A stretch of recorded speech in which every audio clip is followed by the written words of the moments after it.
प्रमिला भगवान पाटील 5D मधून उभी आहे आणि महिलांच्या सक्षमीकरणासाठी आपले लाडके उपमुख्यमंत्री श्री एकनाथजी शिंदे साहेब, श्री आमचे लाडके खासदार श्री श्रीकांत शिंदे साहेब यांच्या मार्गदर्शनाखाली आम्ही शाखेच्या मार्फत आरोग्य केंद्र, महिलांसाठी आरोग्य शिबिरे, जसं नेत्र तपासणी शिबिर, रक्तदान शिबिर, परत बचत गट आणि महिलांसाठी आम्हाला बचत गटाचा मोठा भव्य बाजारपेठ ही उपलब्ध करून द्यायची आहे आणि तशी तर आम्ही बचत गट भरपूर चालू केलेले आहेत, पण अजून त्यांचा विकास व्हावा सर्वांगीण याच्यासाठी मी प्रयत्नशील राहील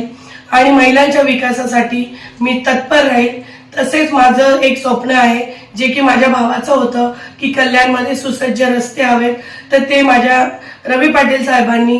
9 वर्षाचं त्यांचं जे स्वप्नपूर्ती होती ती आज पूर्ण झाली आहे। तशी माझी छोटीशी एक स्वप्नपूर्ती आहे की माझ्या महिलांसाठी आणि माझ्या बालकांसाठी मला एक गव्हर्नमेंटचं स्पेशल हॉस्पिटल पाहिजे की तिथे माझ्या फक्त महिलाच जाऊ शकतील, तिथे माझे फक्त लहान मुलंच जाऊ शकतील, त्यांना कुठली बाधा येणार नाही। त्याच्यासाठी मी आता हे स्वप्न बघेल आणि मी प्रयत्नशील राहील की त्यांच्यासाठी मला हे गव्हर्नमेंटचं हॉस्पिटल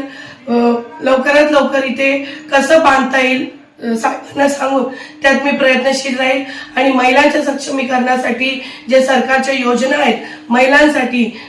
ज्या घरकाम करणाऱ्या महिला आहेत त्यांच्यासाठी घरघंटी, मशीन वाटप हे तर केलेलेच आहेत, पण त्याच्यासाठी अजून मला काय करता येईल, शासनाच्या योजना त्यांच्या दारी कशा आणता येईल याच्यात मी प्रयत्न राहील आणि माझा प्रयत्न मी सक्षमतेने पार पाडेल आणि मी निवडून आल्यावर शब्द देते की माझी एकही महिला ही बिना रोजगाराची राहणार नाही, तिला फुल ना फुलाची पाकळी ही तिच्या घरापर्यंत सरकारी योजनांमार्फत मी पुरवण्याचा प्रयत्न करेन आणि माझे जे गरीब भाऊ आहेत की जे नाका कामगार आहेत त्यांच्यासाठी मी नाका योजना ही 100% त्यांच्यापर्यंत पोहोचवण्याचा प्रयत्न करेन। जय महाराष्ट्र।